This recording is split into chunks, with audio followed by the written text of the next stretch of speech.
Hi friends, ఇక వచ్చిన biryani mutton biryani కొంచెం తిన్నా. ఇవి రసమలై రసగుల్లా తెలియదు కానీ ఇప్పుడు ఇది 5వ కప్. ఇది ఇక్కడ ఫంక్షన్లకు పోయినా బిర్యానీ అవి తక్కువ తింటా, ఇవి ఎక్కువ నా ఫేవరెట్.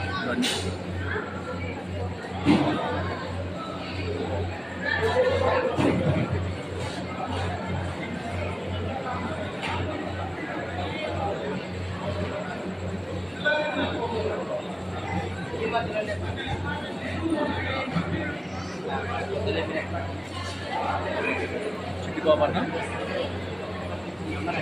నేను రవి రవి లేదు రవి రథసారథి వెంకటేష్ అన్న మొత్తం.